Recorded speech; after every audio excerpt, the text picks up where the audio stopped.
she will put out objects, little dolls, little toy cars, model cars, and then she'll find a similar object that she's never seen before, put right next to these cars, like another toy car or another doll that resembles and associates with color and shape or some feature of the object.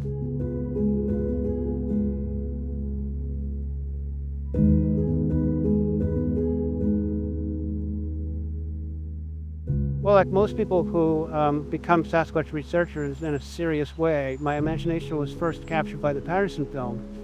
And for some reason, you can divide the human race between those who instantly see that it's not a person and those who can continue to entertain the possibility of this person in a suit. And then in recent years, more and more analyses of the film have come out, and it's more and more undeniable, as though it ever really was, that it's 100% Sasquatch. So over the years, I was fascinated, but I didn't know there was any way to systematically study the species until I learned about BFRO expeditions, and I went around with those guys for 6 or 7 expeditions. And on those expeditions, I talked to people and found out that really the best way to learn about the species firsthand is not to go on expeditions where you're just basically shooting in the dark in a spot that has a history of sightings, but you go to spots called habituation sites where family or an individual has had regular visits from the species on their property or up against their house. But this isn't about habituation sites. And then increasingly, instead of flying around the country to these expeditions and then to these habituation sites, I became aware of the fact that Sasquatch is everywhere where there's sufficient forest and water source and food source, and they simply don't allow themselves to be known about in most of these places. And where they do, it's called a hotspot. But most of the time, the group has discipline, and they don't just go about letting themselves be seen. They let themselves be heard, but 98% of those who hear them don't connect it with. They would never imagine that it could be connected with some gigantic human primate hybrid that's 8 or 9 feet tall living in Vermont. I mean, they just would never in a million years think so. So just having come from the background of learning that I did, I realized that these sounds and these wood structures, these stick and tree structures, are signs of the presence of groups of our next of kin, our cousins. And so I started going out in the woods, finding more and more structures, audio taping the woods night after night after night, and then listening to hundreds of hours of these recordings and hearing telltale sounds from Sasquatch. And then I would go out and sleep out in those woods by myself, which sometimes takes mental discipline, gritting your teeth, and reminding yourself that your fascination level outweighs your fear level, which mostly is. And having trees pushed down 20, 30 feet away from me, but still never catching sight of one. And it's frustrating, but it's also continuously thrilling because you never know what's going to happen in the next few seconds. I think there's a great deal of variation in appearance, even in a family of these things, much less across the species. And that doesn't mean they're different types. Dogs look extremely different, and they're all in the same species. But we have breeds of them. So eventually, when our knowledge kind of catches up with our craving for knowledge, we may be able to break them down into breeds or strains or subspecies. But I think people are way out ahead of their skis on this question most of the time.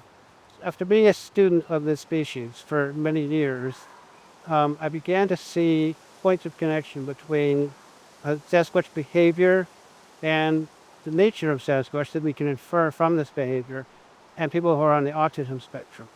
There are many affinities between the two. Sasquatch makes structures. They seem to be driven to order their world, so that if you just have a virgin forest, virgin to Sasquatch, and they come into an area, it seems, based on how many very similar looking structures people find all over North America and in Russia and Australia, et cetera, that they have a deeply inborn need to create these few archetypal forms everywhere that must make them feel and home in the world, and more like they can look around and it's familiar to them, because these are, for whatever reason we don't know yet, these are the forms that they identify with. It's like their signature. And I think there are species-wide signatures that repeat various continents, various regions of the world. And there are, I'm sure, family differences, clan signatures. And some structures are for boundary demarcation, some are to indicate good hunting areas, and some are simply aesthetic expressions that individuals or small groups put together. In autistic people, very often, they too will make structures. Autistic children will line up their toys and make patterns with their belongings that somehow give them comfort. In memoirs of autistic folks that I've read, they say that the world seems chaotic, and they seem always on the verge of being invaded by the noise and unpredictability and just the overwhelming presence of other people. So they make their own kind of they make their own sort of bubble of comfort, a buffer zone.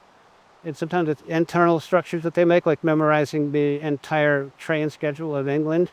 And sometimes it's external structures that they make, like setting up their bedroom just so that if they come in and something's been moved an inch, they'll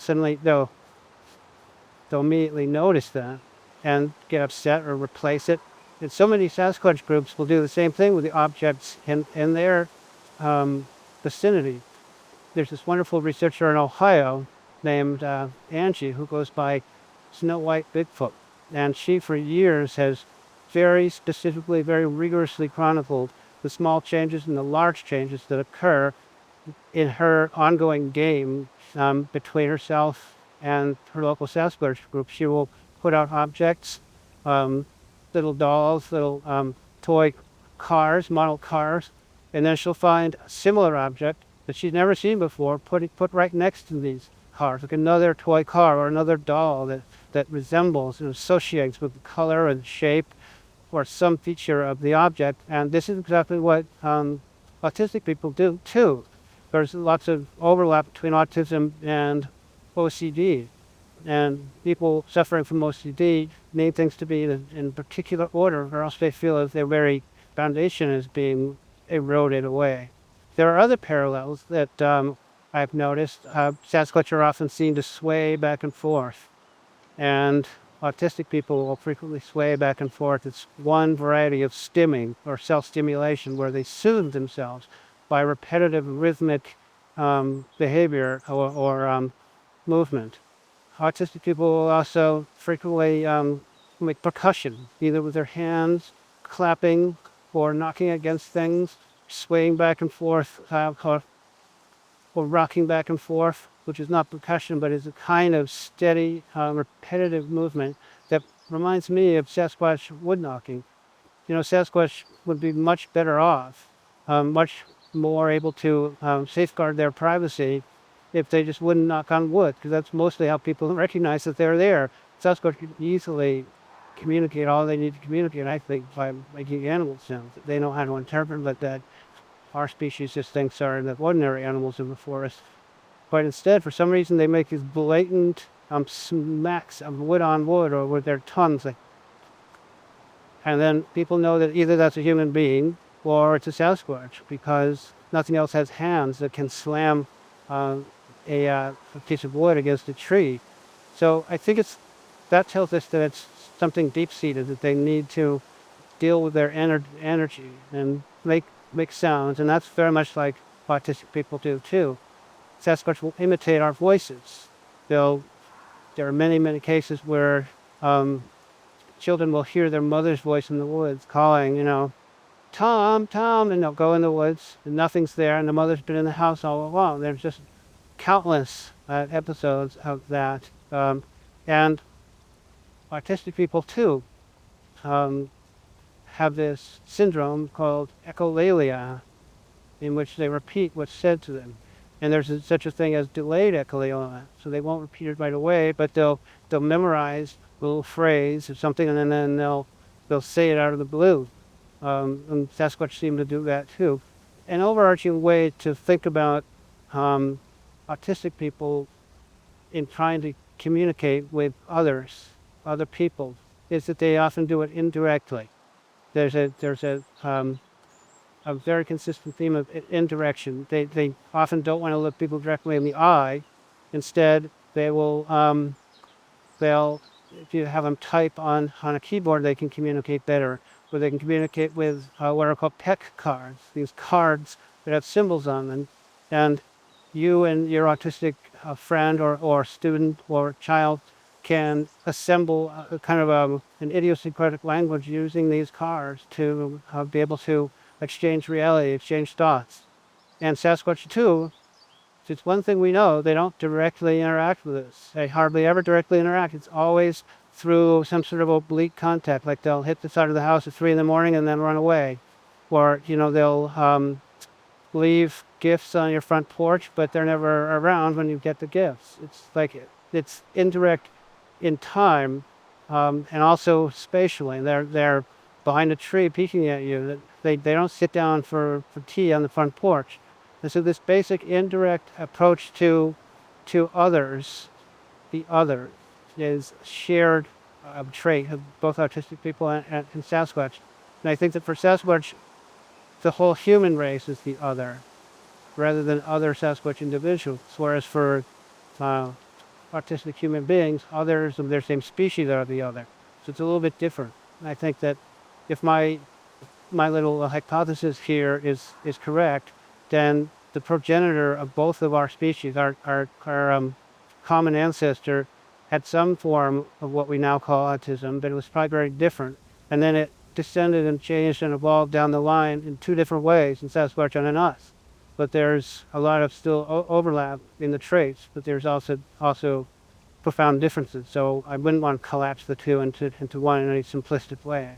Autistic Homo sapiens seem to gravitate toward pictures and symbols a lot of the time. That's why the pet cards are so effective in interpersonal communication sometimes. And similarly, Sasquatch not only build very intricate, very distinct structures out of sticks and trees and stone sometimes in the forest, but they also will leave glyphs, so-called glyphs on the ground.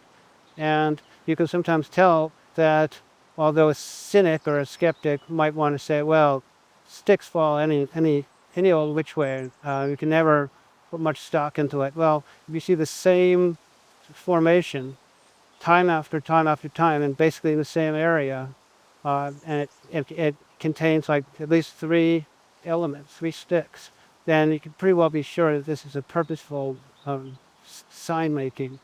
I think it's a way of instilling meaning into their environment and wanting to make it legible, not just for their own group or their own self, but to other Sasquatch that might come through the area. And they can say, aha, they can read it like a book. Now, then they'll say, well, I recognize that symbol from when I knew that guy 10 years ago. Or else at least it'll say, well, we know that this is the territory of a clan, it's not our territory. And so either we try to fight for it or we just leave it alone or interact friendly manner. I don't know. But I think that these road signs that get left facilitate all sorts of introduction and contextualizing of what you're dealing with in this particular section of the woods. In addition to just making them feel at home. They're building their moral building is what they're doing. And then we come sort of tromping in there, and most people just think they're Boy Scouts, or some random deadfall has caused it. Well, you think again, if you put an audio recorder out there and at 2:30, 3 in the morning you hear a whole bunch of woodknops. So maybe it is human children in the middle of the night. Probably not. So learning more about the species, especially in your local group, through just walking in the woods and seeing how the structures change over time. There's one right back here in the woods that I'll show you that used to be in one place that I'll show you, and now it's completely transferred into another setup spot. It's about 12 feet away from the first spot, and a whole bunch more sticks have been added. And this is off the beaten trail. I think that when you live in a place near a forest, or you go to a forest regularly, routinely, and you find these symbols, either as glyphs or as objects on the ground that are not sticks, that may be arranged in certain ways, or you see the prevalence of certain archetypal forms in the stick and tree structure, I think it makes one more sympathetic toward them, and rather drives home the point that they're a fellow human species, because we're a species that has language, and they not only talk, but more often, I think, or more primarily, they make their environment over into this recognizable language. And they can read it, and we don't know a lot of the specifics, but we can read the very fact that it is a language, and it speaks not just to them and their fellows, but it speaks across the divide to us in some ancient way that we can feel, even if we can't articulate it explicitly. It can take years to build up a trust relationship in which the instinctive fear and alienation that we both have toward each other, these two species, can begin to diminish naturally over time. And then you can go outside at night and not feel that you're going to be torn limb from limb, and you can make sounds back and forth. They're not going to step into the light of your garage floodlight, but they're going to be there in the dark, and you can know them that way, keep in touch with them that way, and you can keep in touch by trading gifts and toys. It's just like an endless chess game back and forth, and it seems that they probably have a number of spots in the vicinity that they have determined are occupied by people who know about them and want to play the game. That's how you'll get a completely new object delivered to your porch next to a similar object, because they collect and deposit these objects in these various. It's like a chess grandmaster playing 12 people at once, and going around. So out of 500 people in a 5-mile square area, maybe a dozen of them are clued in, or and they might not even talk. Often they don't talk to one another. So each one thinks that they're the only one that's being played with this way. But I doubt that that's the case. Human-to-human telepathy is a thing that has been, to my satisfaction, demonstrated scientifically in the laboratory. And there's many sources that we can look at for this, but just stipulate that. I think that human beings have a varying levels of capacity for mind speak, as you can call it, between us. And it seems that Sasquatch as a species, well, maybe some of them more than others, but in general, are much more proficient at being psychic in a way, for one, of mind speak. A lot of people at these habituation sites will experience sudden images in their head that are utterly uncharacteristic of the sorts of images that they normally think of, and are tied to a meaning around the place, like some image of a part of the woods, and then they'll go to that part and there'll be a gift there, or they'll hear, it comes in a whole rainbow of different modalities, but images are one, whole sentences are another. I have a friend in Texas who was told by a fellow researcher who was very tuned in that the name of her local Sasquatch female was Nantaya, and he said, well, if I do is ask her to talk to you in your mind, say her name. And so my friend, this woman, a while later, she screwed up her courage. She said, in her mind, she said, Nantaya, and she heard, what? Kind of annoyed. And from then on, they had this open line of communication. This friend of mine was, in her personal history, very psychic all along the way. So she was predisposed to be able to have this method of conversing with this local Sasquatch.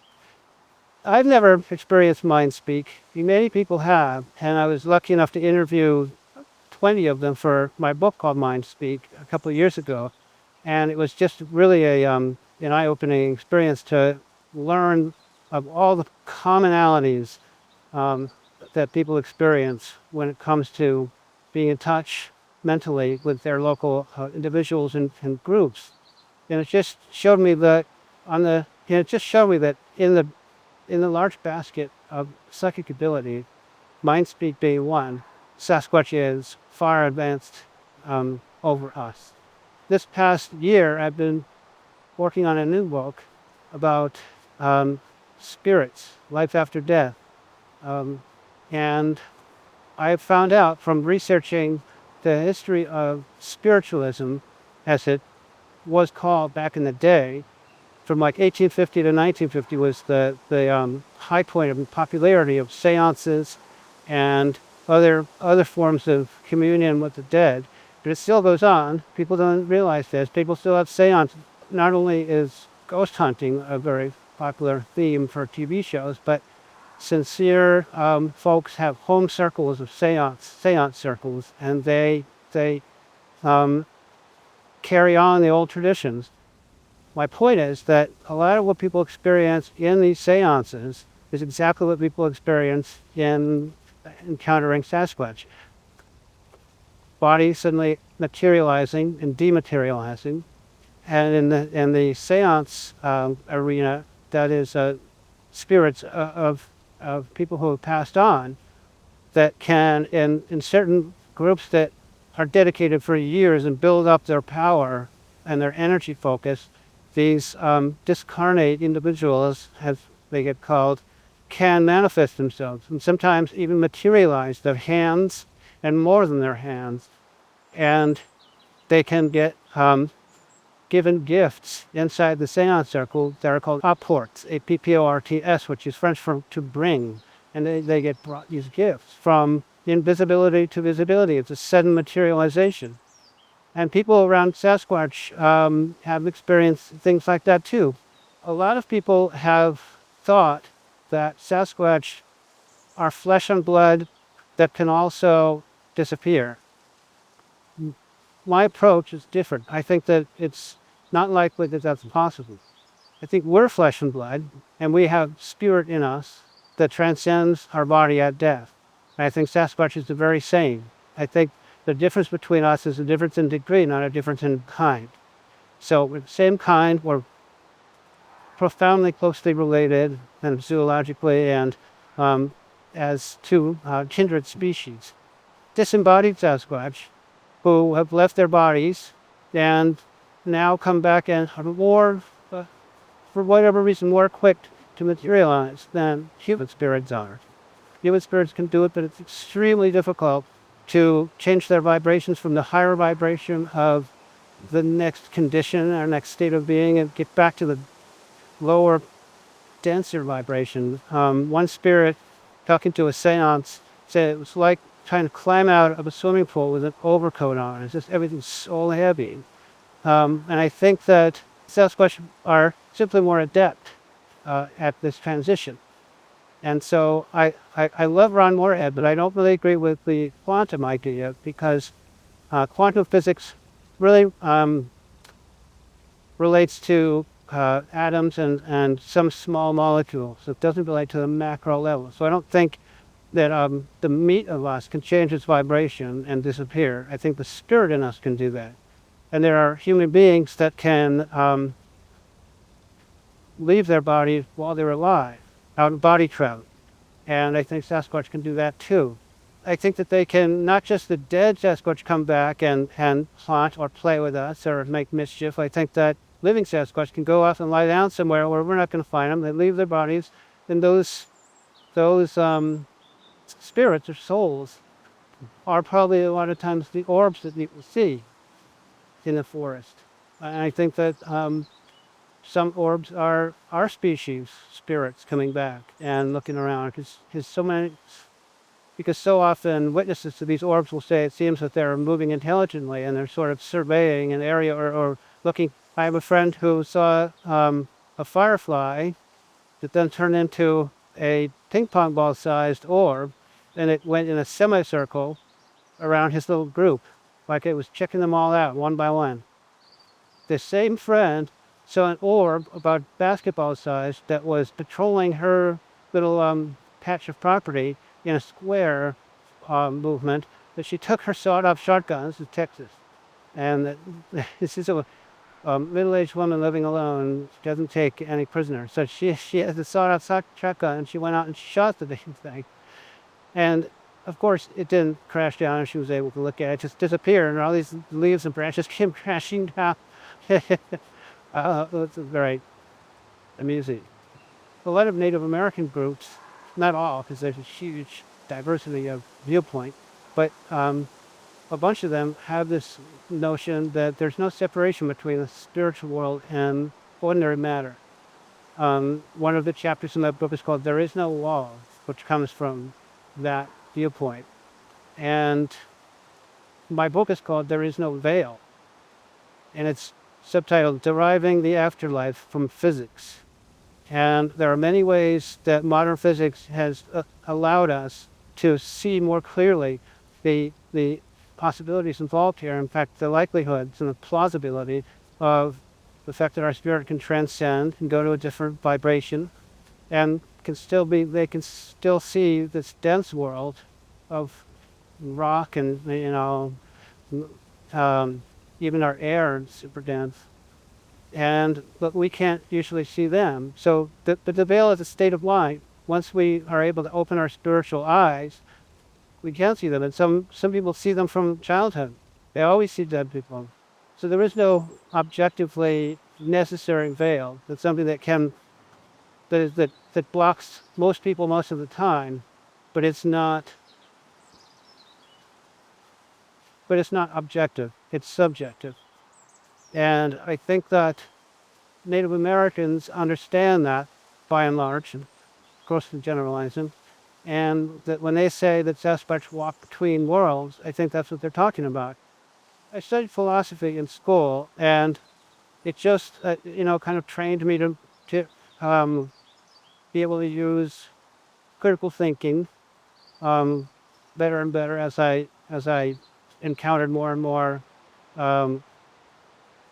philosophers and more worldviews and attempts to justify these worldviews. And largely it's about making distinctions. And I find that's been really helpful in writing the books I've written about Sasquatches, to be able to think and think and think, to allow my mind to drift around until I suddenly see a connection that I didn't see before, or see a distinction that I didn't see before. And I think that's allowed my my work on this subject to be richer for having studied philosophy. I think that nobody has successfully debunked Mel Ketchum's findings from 2012. It's now been 10 years. And just through hidebound ideological reasons, she's not been adopted into the mainstream view of this species. But her finding is that our species and Sasquatch share the same mitochondrial DNA, which are these simple loops of DNA that are in our cells in a mitochondria.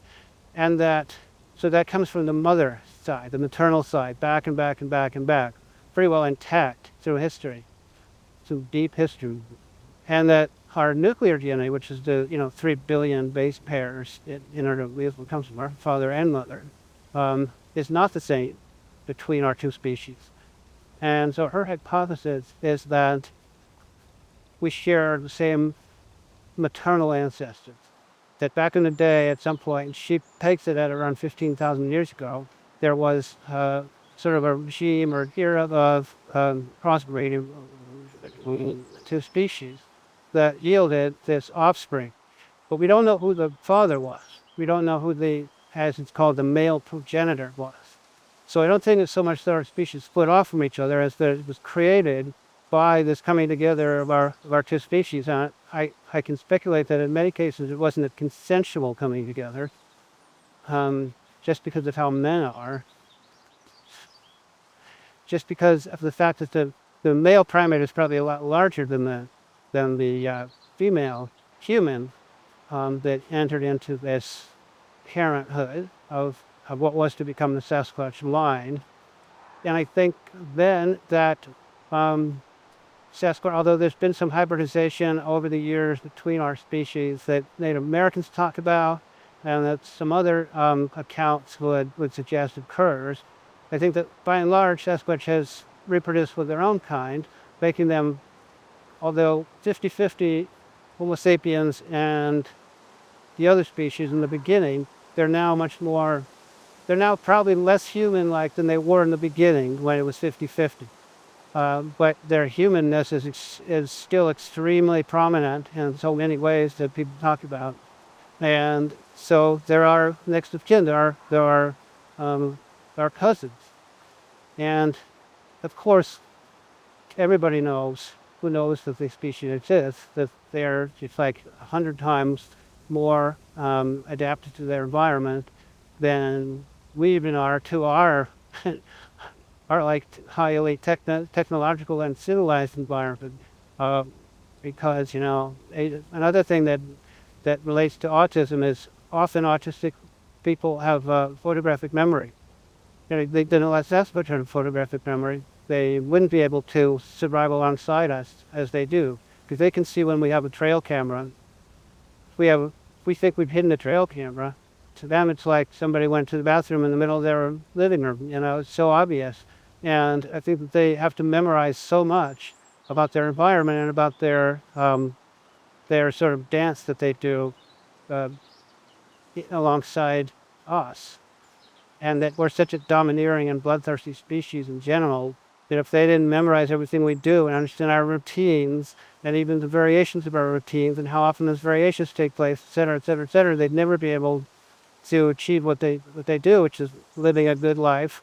Right? I mean, where we're sitting right now is 8 minutes from the capital city of Vermont. And a 5-minute walk here is where I've interacted with Sasquatch at night, both acoustically, and I filmed one plant me an apple tree last year. And so they're right next to us. Their territory honeycombs our own territory. And it's mind-blowing to recognize that, and to, over the years, become more and more fully informed of that, the more research you do locally. That this is going to take such a huge paradigm shift for people. I mean, first you have to get over the hump of accepting that such a creature could exist at all. And then that there are direct neighbors almost everywhere where our species lives, and there's forest. There's going to be Sasquatch not there right then, but part of their territory will be that forest. Back in the day, people thought that lightning bolts were thrown down by Zeus, and that epilepsy was being possessed by some sort of demon. All along the way, the supernatural has existed in this sphere outside the known nature. And then as our sphere of understanding expands, the supernatural sphere gets sort of incorporated into our sphere of the natural world. And I think the same thing is bound to happen with both spiritual phenomena in general, spirits still existing and being able to interact with us in the flesh, and Sasquatch nature and behavior. I think that everything that they do, from telepathy to appearing and disappearing, and having glowing eyes, and somehow manage and direct electromagnetic energy to drain our batteries and disable our electronic equipment, I think all of it is going to be understood as just another register of what's natural. And I think the whole concept of supernatural, just like I think there's no objective veil between this vibrational level and the higher vibrational level, I think there's no objective distinction between natural and supernatural. I think supernatural is just a tag we put on to what we don't understand yet. And over the next couple hundred years, I may not be around to see it if it's 200 years, we will domesticate, we'll lose some mystery. So it's not just a pure positive, but we'll will circumscribe a larger and larger circle of understanding and domesticate, naturalize, and demystify most of what we currently consider supernatural.